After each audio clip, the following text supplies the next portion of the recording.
Welcome to all from the wizard behind the curtain.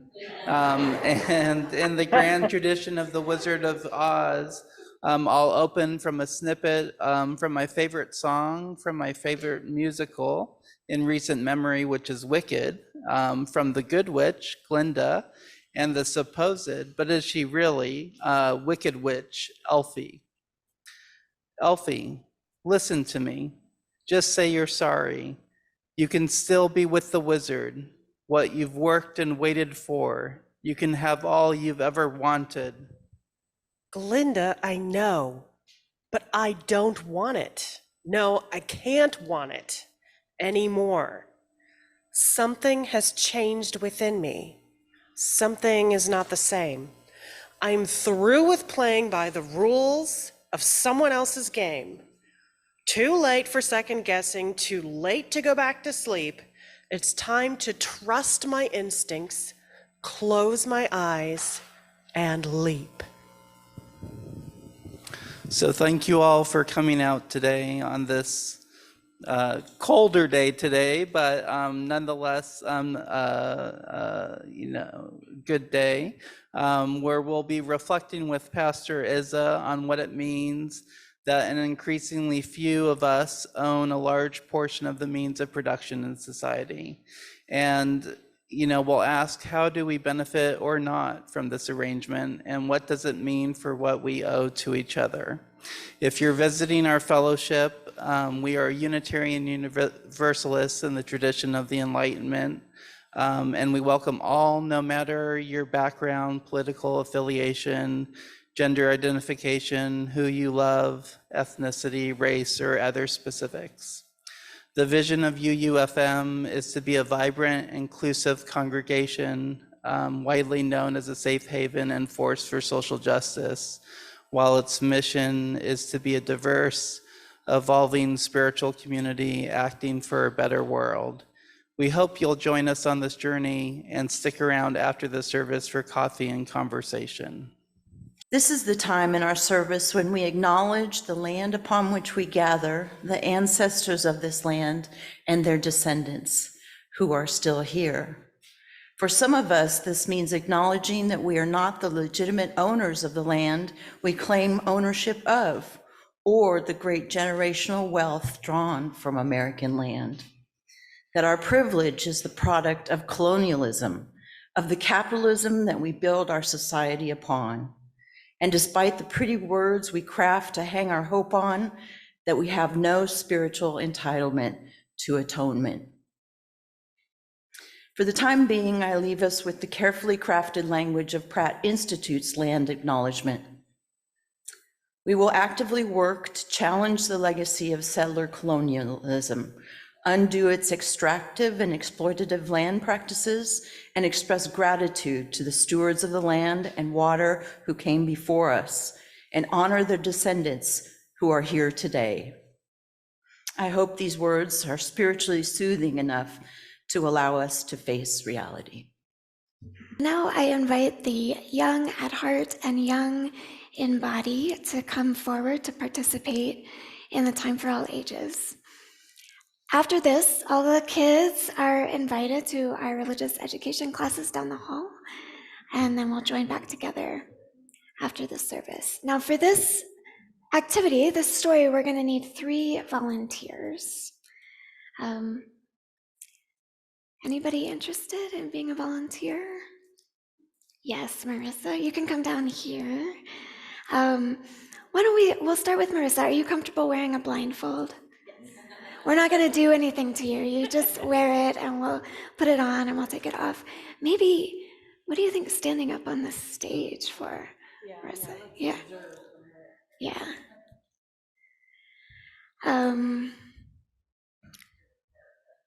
2 more volunteers. I'll ask for you.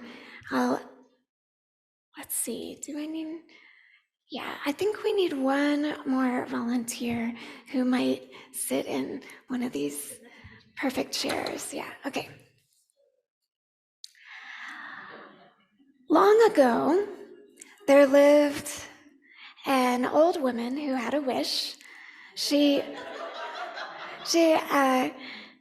wished more than anything to see for herself the difference between heaven and hell.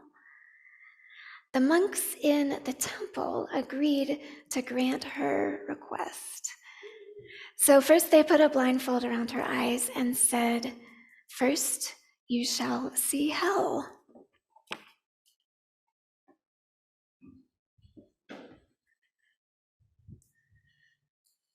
That's for you. Okay.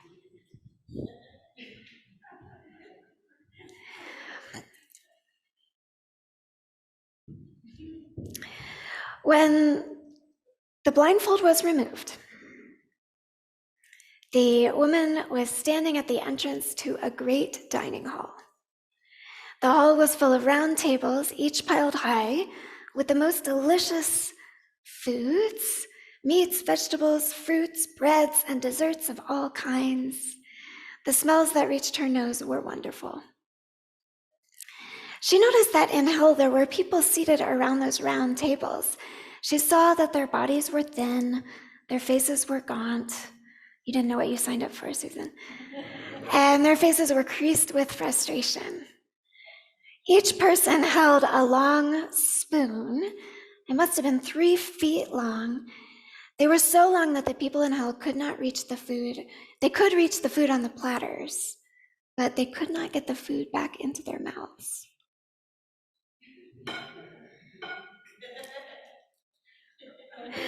As the old woman watched, she heard their hungry, desperate cries. "I've seen enough," she cried. "Please let me see heaven." So now I need a second volunteer. Oh, so many. Renee, come on forward.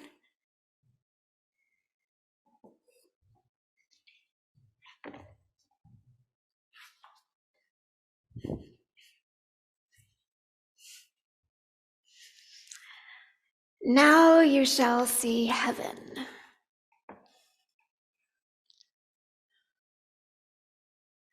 When her blindfold was removed, the woman was confused, for there she stood again at the entrance to a great dining hall, filled with round tables, piled high with the same lavish feast. And again she saw that there were people sitting just out of arm's reach of the food with those 3-foot-long spoons.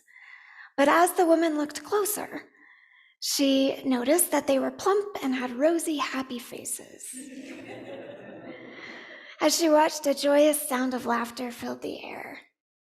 A joyous sound of laughter filled the air. We can all do that. And soon the woman was laughing too, for she understood the difference between heaven and hell for herself. The people in heaven were using those long spoons to feed each other.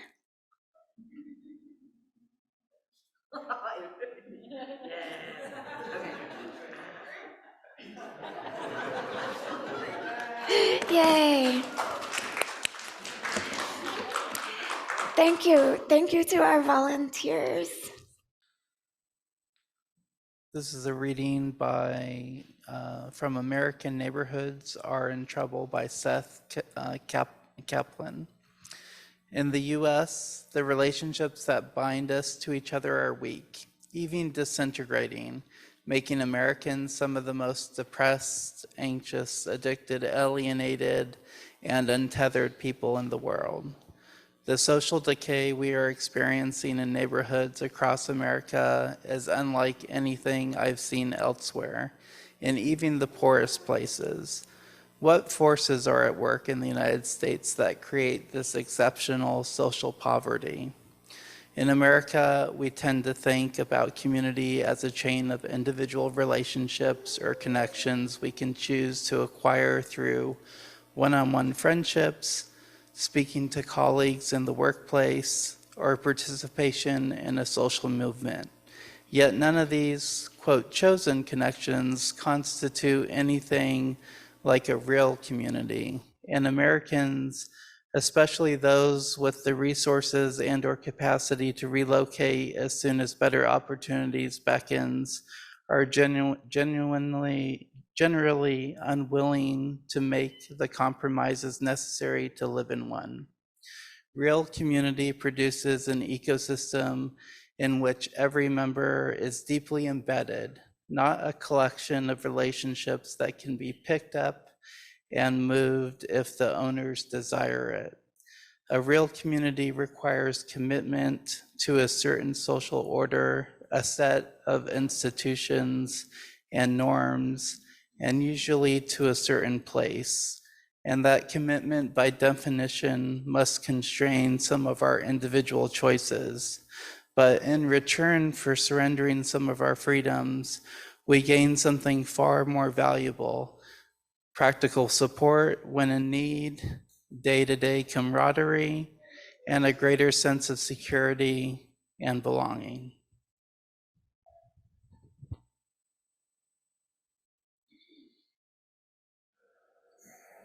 You may know the history of our neighborhood. The US government took land from American Indians through 2 treaties, paying them a small amount of money. Some of this land was then given to universities through the Morrill Land Grant College Act of 1862.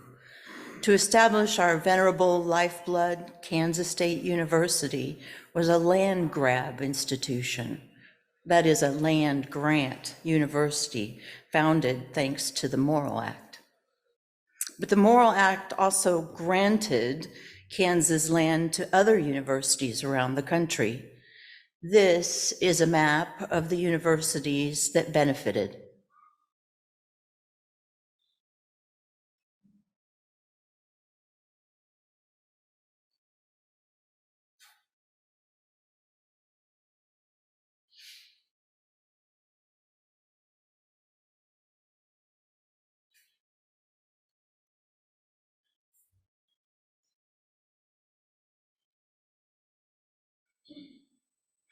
For example, from the 2 land cessions of the Kansa in 1825 and 1846, the US government had paid a total of $200 for land that was then granted to the University of Tennessee.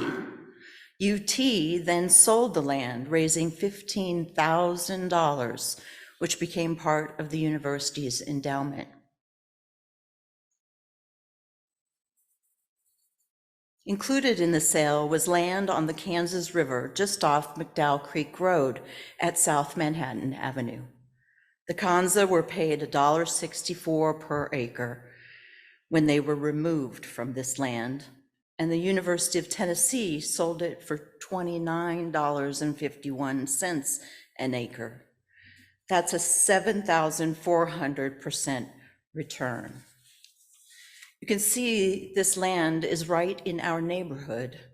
The Fellowship is the blue dot, and the UT land is between us and Ashland Bottoms to the south. In 2019, according to the Bureau of Indian Affairs, recognized Kansas Native Indian tribes controlled just under 48,000 acres in Kansas, the vast majority of it held in trust. Trust land is, in fact, still owned and controlled by the United States government, managed by the Department of Interior. Natives must apply to the United States with precise detail of how the land would be used to be eligible to be awarded any land in the trust. So there's really only 2,400 acres in Kansas in the hands of native Kansans, which amounts to 5/1,000th of Kansas's total acreage.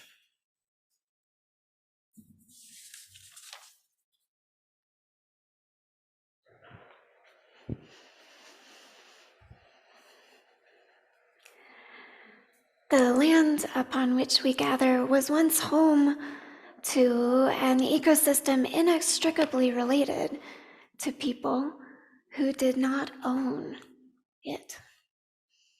The land did not belong to them, they belonged and continue to belong to the land. And from this belonging, quite different from owning, they are generous. When land is a sacred responsibility rather than a disposable commodity, then it is natural to feel gratitude for it and share it generously with those in need. When land is instead stolen from others, then it must be guarded against reclamation. So there's less room for generosity. In the United States, we guard land through property rights. Resources are allocated by how much people are able to pay, not by how much they need, and they fall through the cracks. In America, where we've mastered the art of buying and selling basic needs, we are, to quote from the article Rob read from, some of the most depressed, anxious, addicted, alienated, and untethered people in the world, end quote. Not just the destitute, all of us. But there have been and are economies rooted in beloved land. Land that was cared for by ancestors, land made from the bones of ancestors, and not owned but stewarded by the current generation. This land is precious, and as such, it can be the site for generosity and gratitude. To share what is precious is to offer a part of your life with another. To give generously from that which is precious is to represent all those who came before you in recognizing the humanity of the other who is in need. To receive gratefully is to acknowledge that lineage of generosity all the way back to the mysterious source, which is so much greater than any one of us.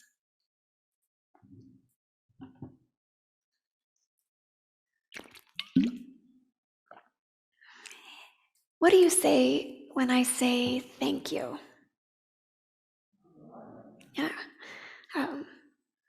Well, I learned recently that in the call language, there is no word for you're welcome. If someone is expressing gratitude, it is understood that they are grateful to that which is larger, not the individual they're talking to. The modification that speakers of Kanzaye have made to work with the thank you, you're welcome culture is Zani Yali, which translates to it's all good. Do you want to say that with me? Zani Yali. Zani Yali. Not it's all good, as we know there are things happening in the world that aren't good. But it's good in this relationship, and it's good that you've received what you're giving thanks for. Zani Yali. In a real community, we are not a chain of one-on-one relationships, transacting thank yous and you're welcomes. We are robust, more resilient, more bound, not just to the next nearest friend, but to something solid and bigger than all of us. For the Kanza, part of that something bigger was and remains this land. For theists, for people who are in church and Christian churches today, that something is God. And there are scriptures about that God, and that's sort of an anchor for their worship services. And for us, what are we bound to? What is our anchor? That, whatever that is the source of true generosity. Is generosity possible under capitalism? This topic came up for a Sunday service, and the Sunday services team was like, yeah, give a service about that, Isabel. Like, okay. So, how I feel, my conclusion right now, is generosity possible under capitalism? Yes, but only if we divest from the delusion that any of us actually owns anything. Only if we renounce the fantasy that we are fully autonomous individuals in control of our own destiny. Only if we admit we are embedded in circles of relationships and we resist the extractive economy's attempts to convince us that our worthiness derives from our net worth. You can practice true generosity under capitalism only to the extent that you understand yourself as a part of a collective, as part of collective action to protect and build civil society, and despite the dehumanizing machinations of capitalism. You can do it. We can do it. The capitalists valorized in our economic system live in the hell we saw depicted earlier in the Time for All Ages.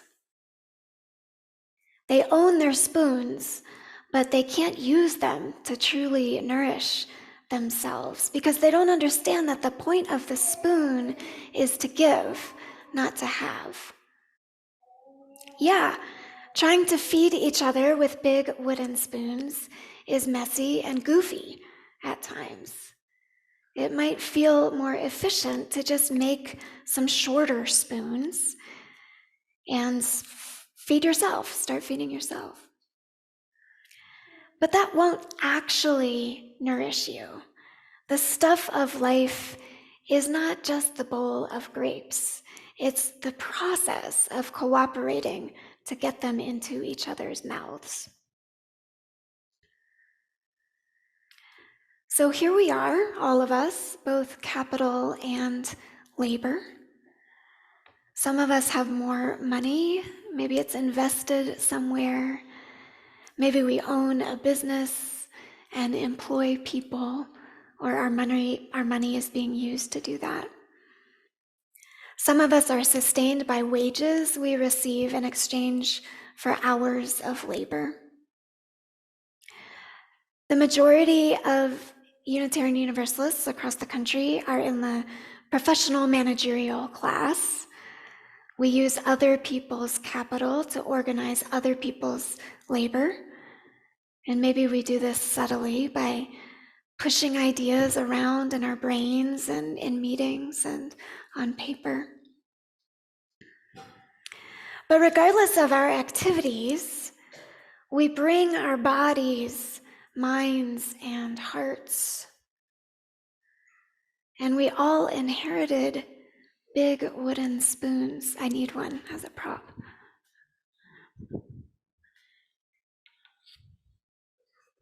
So we all inherited these big wooden spoons.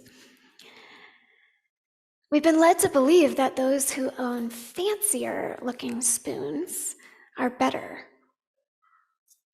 But how did their spoons get so fancy?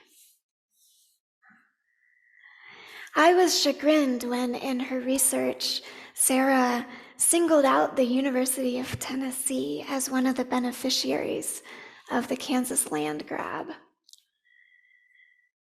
That's the university that employed and educated my mom when I was a child. That university paid our mortgage and our grocery bills.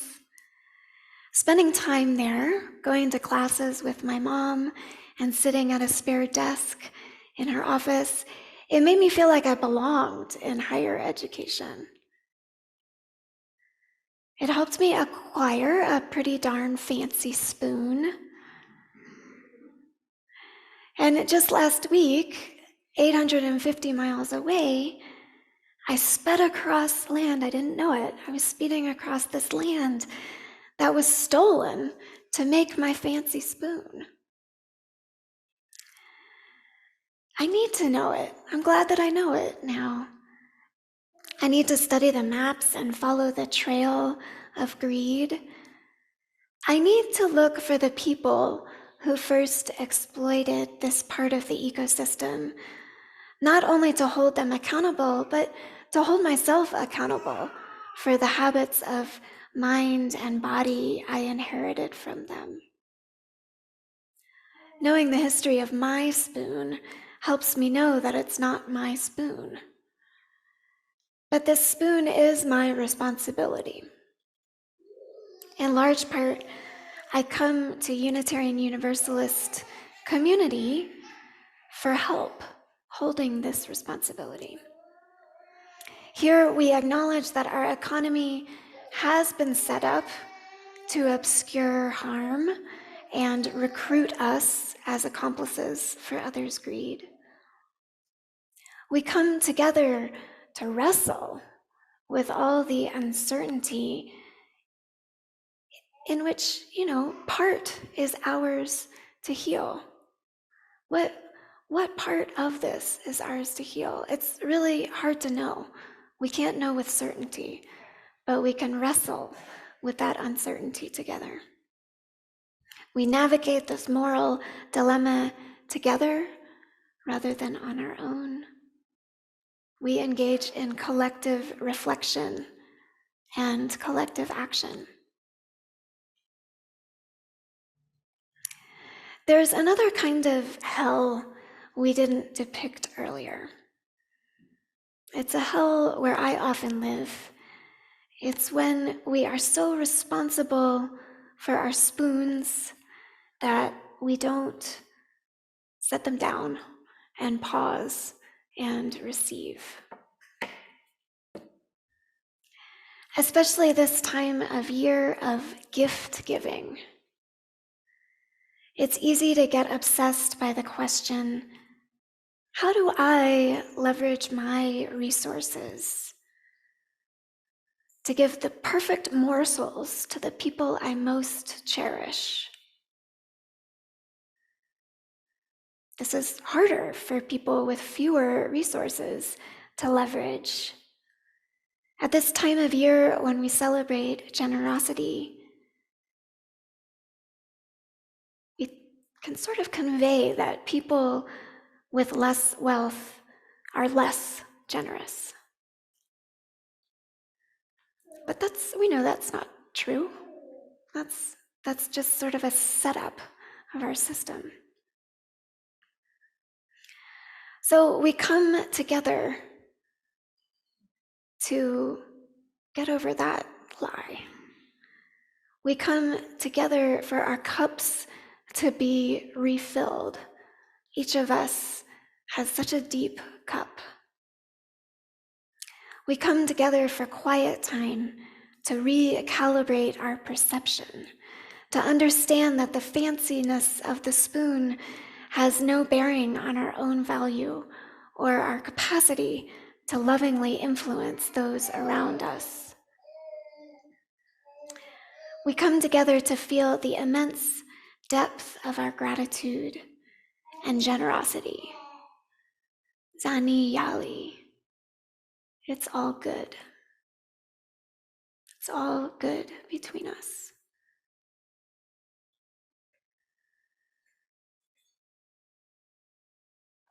So I will close my words with Reverend Gilbert's words that lit our chalice earlier.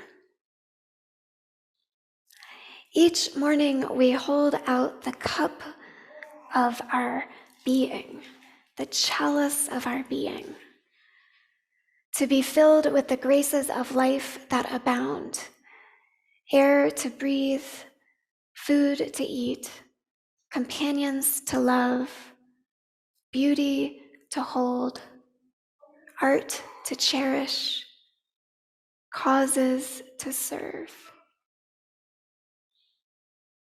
They come in ritual procession, these gifts of life.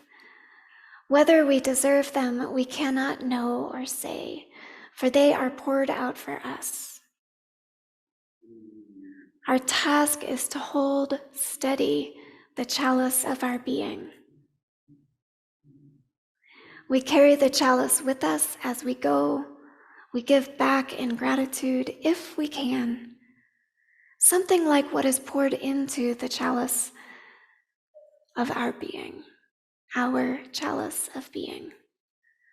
for those who abide with us and will follow.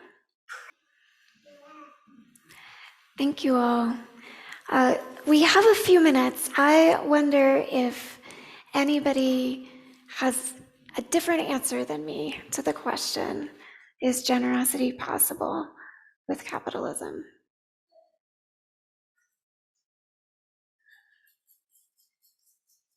I see some thinking.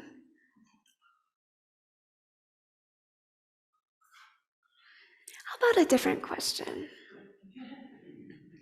How about, what is the source of your generosity?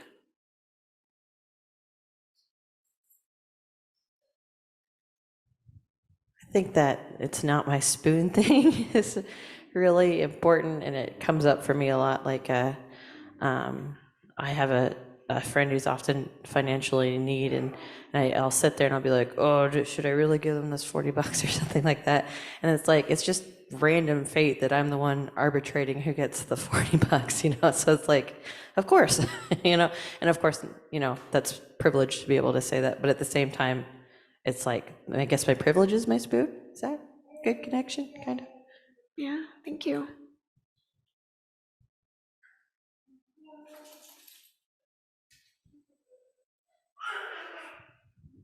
This is Bryce. I'll address really the first question there. Is it possible to be a capitalist? I'll tell a story. My great-grandfather and grandmother were homesteaders in northwest Kansas in 1872, and they were often treated with the possibility with roaming bands of Pawnee Indians who came through the homesteaded community and asked for food. Well, the ethic among Native Americans was, when you visit someone's house, you feed them. Well, the ethic of the pioneers was, you get the women and children into the house and meet the Indians at the door with your gun and send them away. So I'm not sure how much generosity really took place there, but it was a good story. But just an extension of that narrative is that in the 1890s, which were tremendous bad times for the country, Great Depression and so forth, my great-grandfather borrowed $200 from the bank to build fences to keep the neighbors' cows out of his corn. Well, he couldn't pay it back, and for $200, he lost the entire homestead. So that form of capitalism didn't hurt just the original takers or beneficiaries of it. It trickled all the way down, and it still does today. That form of capitalism we all face when we need money, we need capital, and somebody has it, and consequences are sometimes dire. Yeah. Thank you so much, Bryce. I think there being different ethics, and how do they intersect? How do we find ways to care for everybody? And then this idea that, I somehow got this idea that if I could just own land or own a house, I'd be set. And people learn over and over again that just getting your peace doesn't actually make you secure.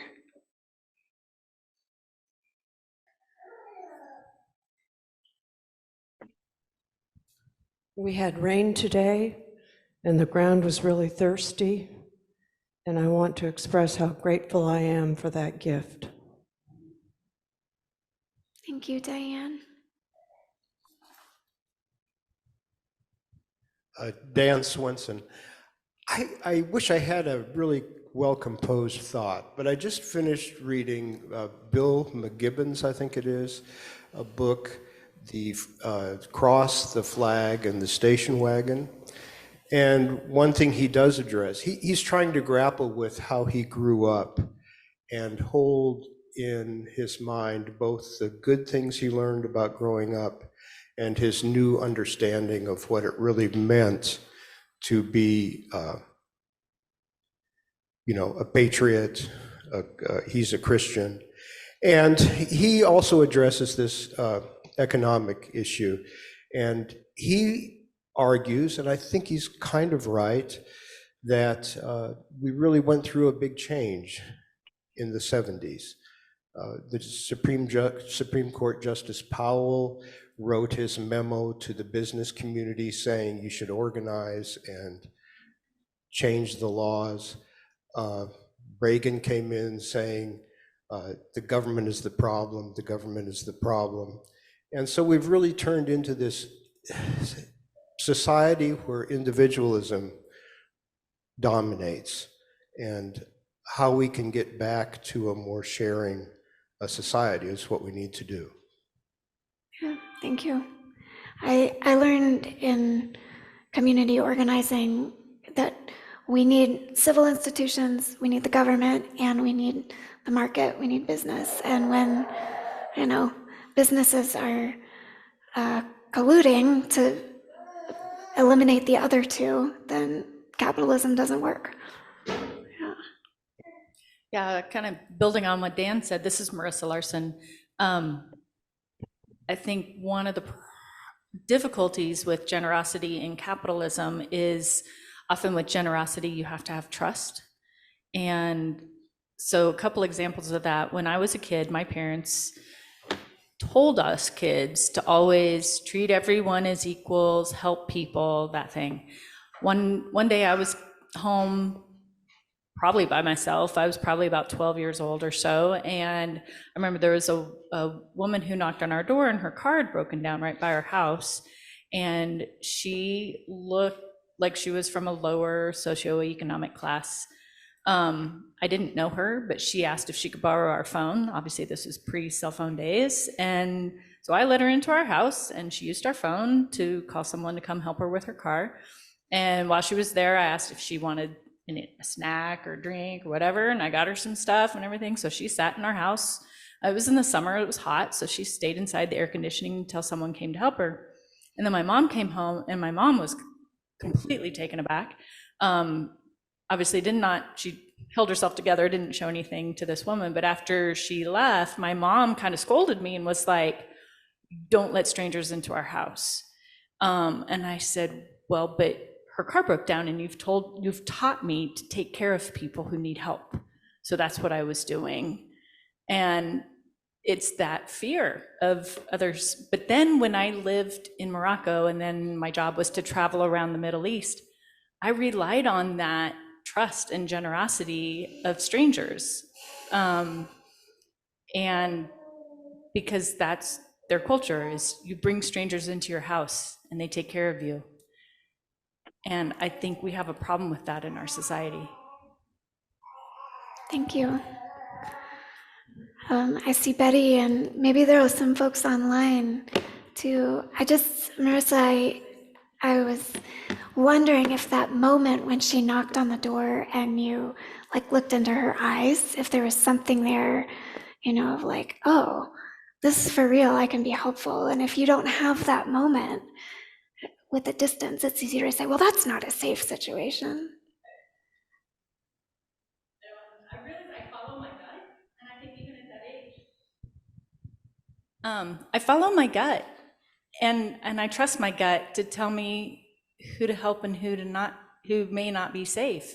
Yeah. And I mean, even at that young age, I could tell she genuinely needed help. She was not a threat to me. I wasn't scared of her. And I think even at that age, I could tell the difference. Maybe I'm being naive about that, but I think I would have. And there are still, there are times, still today that I will let a complete stranger into my house. And then there are times where I'll be like, I'm going to step outside my door and talk to you and keep my door closed. But it's just a gut feeling. Yeah.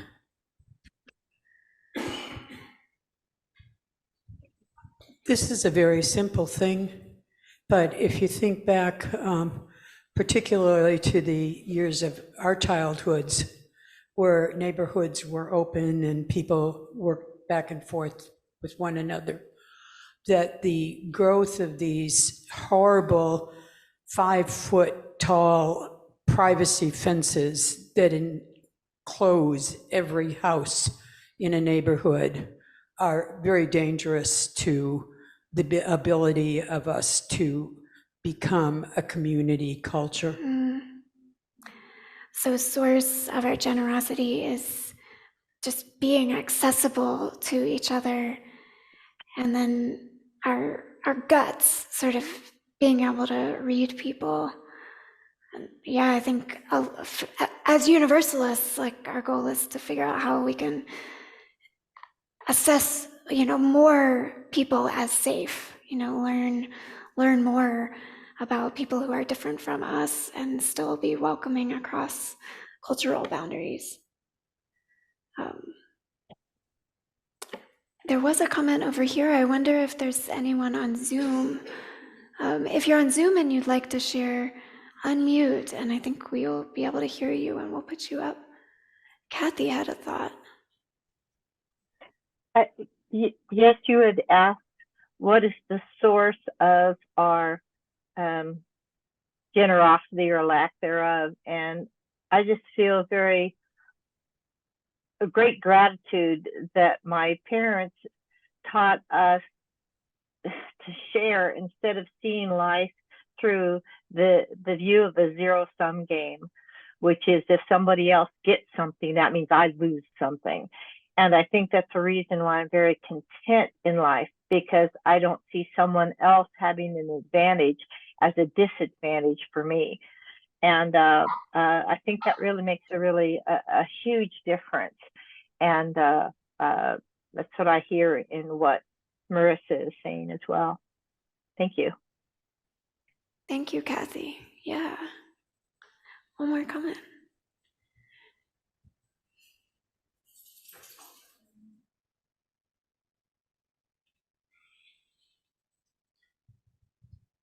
So in terms of thinking about our, what drives generosity and what generosity can actually look like under capitalism, I think you're right. We have to think interdependently, not independently. But that does somewhat require individuals to, I think, be able to look at the people around them and go, how do I share my skills? How do I share the things that I do have? And how do I do that without expectation of reciprocation? Even though existing in a community, there is sort of a blanket expectation of when you can help someone, you do. You don't necessarily, I don't knit somebody a baby blanket and then think, next week they ought to bake me dinner.